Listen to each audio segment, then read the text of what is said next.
This time last year, May 24th, 2022, I was getting on the Eurostar to go to Paris for 2 days because I was celebrating my divorce papers coming through. This was the end of an era for me. This was my second marriage, and it took a lot of courage, a lot of bravery for me to ask my then husband for a divorce. And I really wanted to honor the choices I made by doing something different, by doing something on my own that brought me so much joy. Hey, Star Monroe here, and this is the Star Monroe Show. Each week, I drop episodes talking about all things reinvention, confidence, relationships, and sex in midlife. Let's talk about looking at life and our events in them through a different lens. And also, I want to talk you through the steps that I took to get me to a place where I asked for a divorce, even though I didn't ask in the correct manner. Um, when I went to Paris last year to celebrate my divorce papers coming through, it was a momentous milestone, and I wanted to remember the divorce papers coming through as something that was happy, joyful, that I could see a door that I was walking through into me creating a midlife on my terms. I wrote some words today on my Instagram, and they go like this: nothing stops me from feeling and living fully alive. It is one of my life's values to feel and live fully alive. I spent so long in my life trying to chase that feeling of aliveness through cocaine, alcohol, shitty relationships, spending money I did not have. And if you've been listening to me for a while, then you know, as I got into my 40s, I realized that I was fucking my life up and I could not carry on doing it because I fast tracked my life into when I was 70, 80, and I was like, oh my God, it's going to be a shit show. You need to step up, take responsibility for yourself, stop abdicating responsibility, stop blaming everybody else, and start looking at yourself. That was 12 years ago. And in those 12 years, and still now, I'm committed to learning, committed to knowing myself at such a deep level. You see, you always have a choice through everything that you experience in life. You can look for the lesson and learn from it so you can let that chapter, that episode go, and you can grow. Or you can bury your head in the sand, keep repeating the same mistakes. I did this for many years. I've used this word already. Abdicate your responsibility and carry this heavy weight around with you like a noose around your neck. If you want to do things differently, if you want to feel alive, if you want to put yourself first in midlife, then it all starts and ends with you. So I will invite you to ponder over that, to ponder over the words, almost use them as a mantra. I have a choice. I can do things differently. I wonder how I would do things differently. And start to say these words to yourself every night before you go to bed, and get your subconscious to do the work for you. We are programmed, and we program ourselves. We also get programmed from the outside. And so you want to be able to program yourself so you can get your subconscious to find the answers for you. You've also got to practice the art of patience as well. Because answers don't tend to come, especially to deep and meaningful questions. They don't tend to come straight away, but they will come when you slow down, when you calm your nervous system down, and you feel you are in a receptive place. What do I mean by that? You are calm, grounded. Your brain is not anxious, not overwhelmed, not second guessing yourself. And there are many things and practices that you can do to teach yourself how to soothe your nervous system. So, at the start of the call, I said I was going to talk also about what steps I took to ask my second husband for a divorce. I think this may be the time that I share a little bit more about this marriage as well. Um, I met my second husband in 2015. I did not know of him before this time, and I was here in Turkey. This is where I moved to Turkey from the UK last year. And I said to my girlfriend, and it was around September in 2015, I said, I think I'm ready to start dating again. She rolled her eyes, tutted at me, and just went, oh my God, here we go again. Because my past history with men was very checkered. I had made lots and lots of mistakes. And I think about a year before, I had finally got myself out of a codependent relationship, which was harder to extract myself from than my 7-year addiction to cocaine. So at the time, I was studying to be a psychotherapist, and I was unraveling all these false identities and masks that I had taken on over the years so I could get my sense of love and belonging, which is, we all want that. And what I know now in hindsight is that my inner child, my wounded inner child, was leading the way. Um, and yet, in 2015, I thought I had healed myself from all the work I was doing inside the psychotherapy training. And when I started doing the psychotherapy training, I decided to do that for my own self, not really to be a psychotherapist, because I was so fucked up in my early 40s. So, September 2015, I would say I called my second husband into my world. And along he trotted, sent me a message on Facebook, and he said, I've been following you for a while. And how he appealed to me was not through my looks. He was very charming, and he recognized my wisdom, my intelligence, my writings, and I fell hook, line, and sinker. I know now that a charmer will charm the socks off me, or the panties off me, I should say. And so I'm much more aware of that now as a single midlife woman. Fast track, 2 months later or 3 months later, we were in Vegas and we first met. He was from America, by the way, and I was in England. We met in Vegas and he told me he loved me. Um, and if I'm honest, I wasn't that enamored with him yet.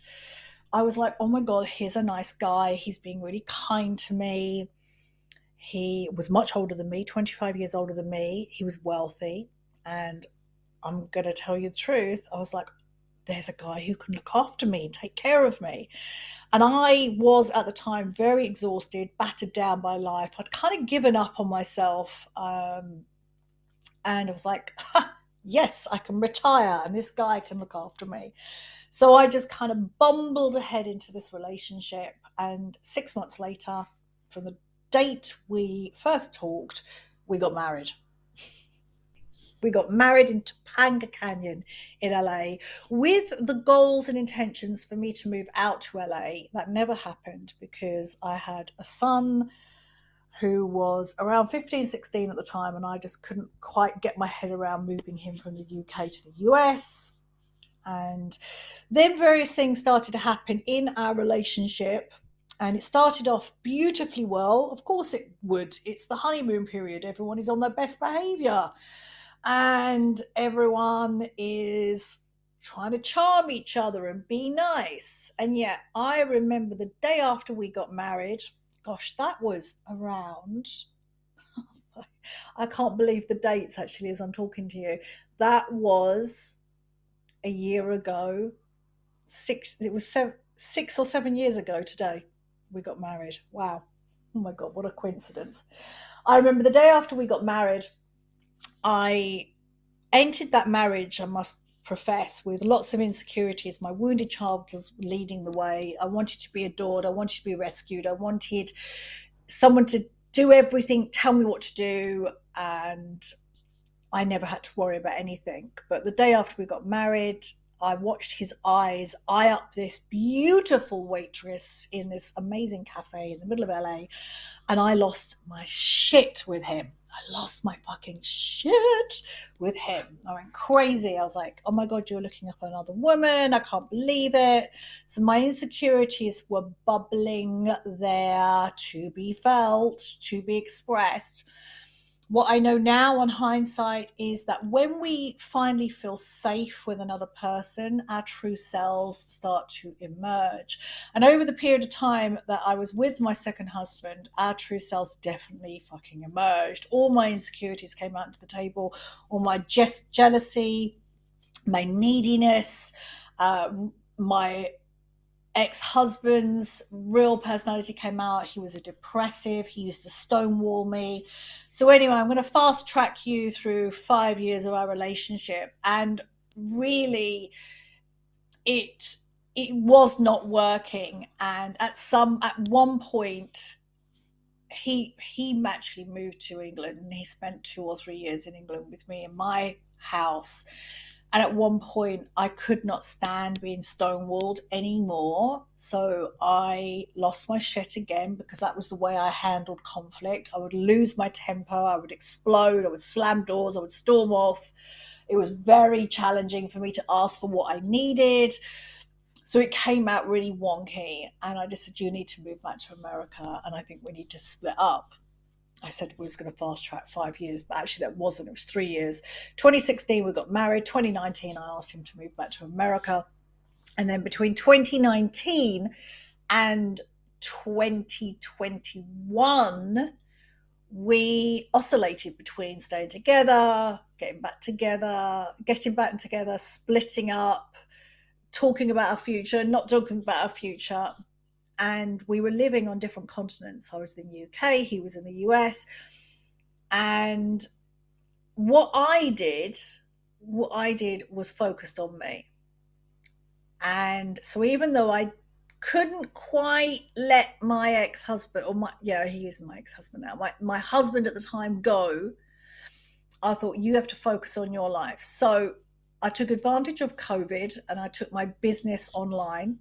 So I knew I didn't want to work in person anymore.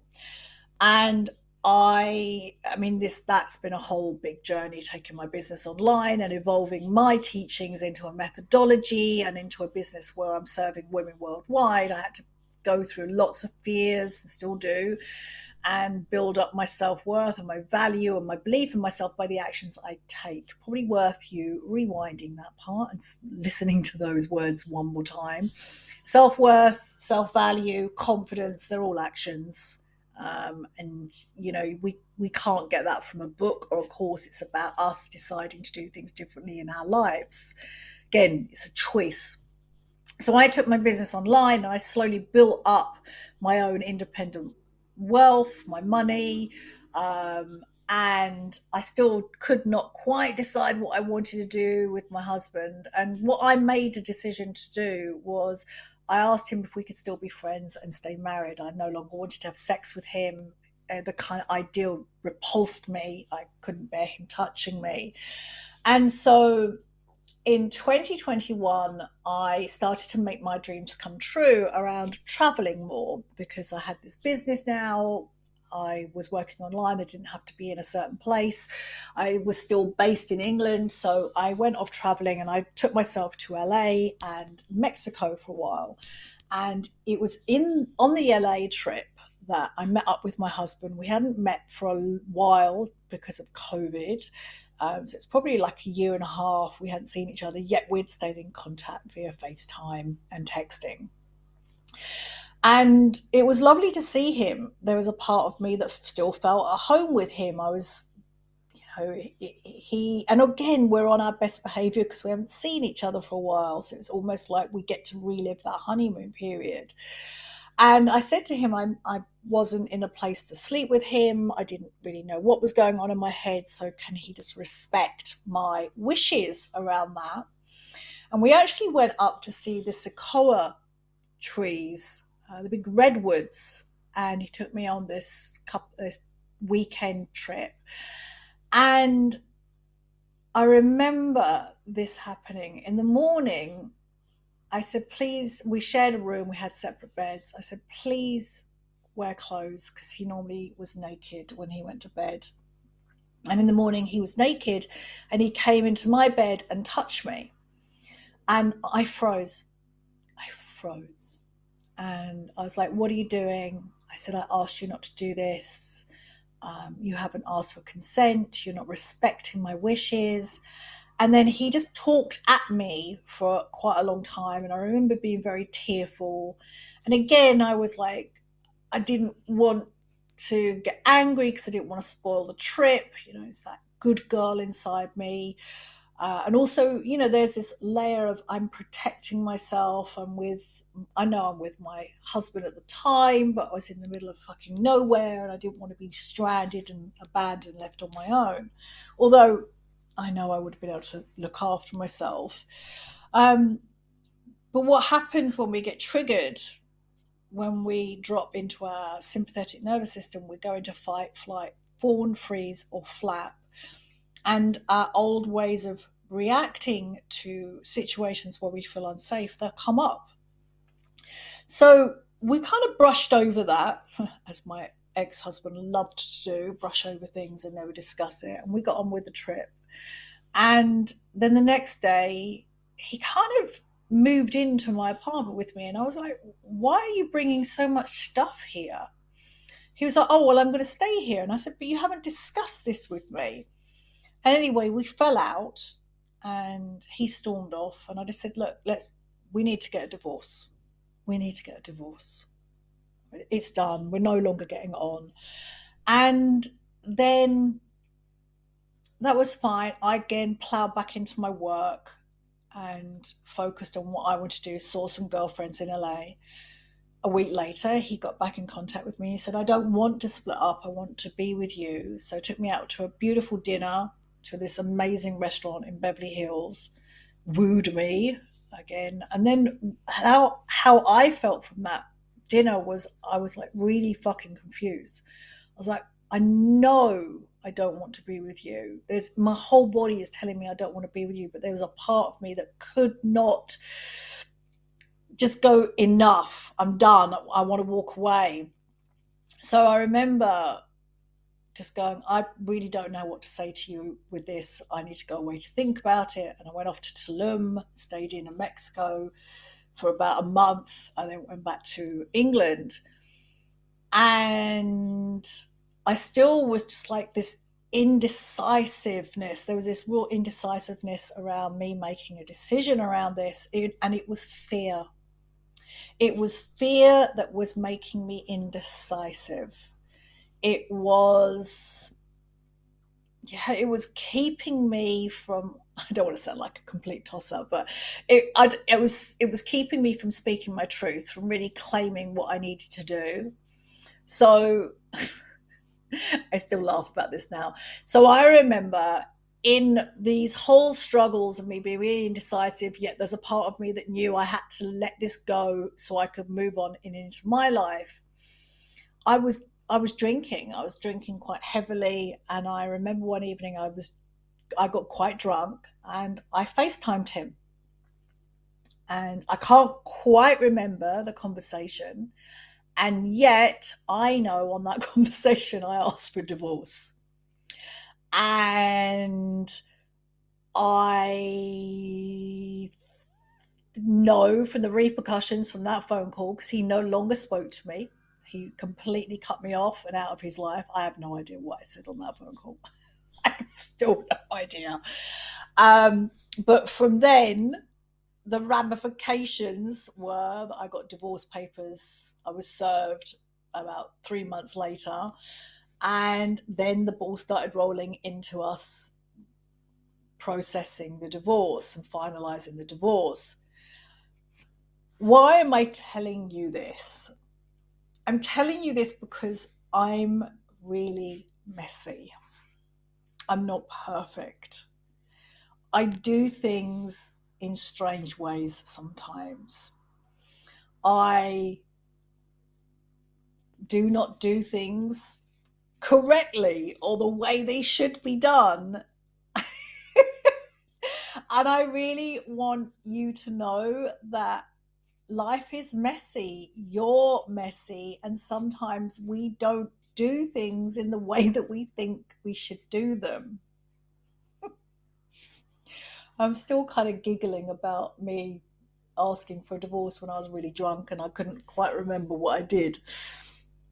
Fast track me into nearly 2 years on. That was a chapter that I exited out of, and I started the call by saying I went to Paris, and celebrated that, and I closed the door on it.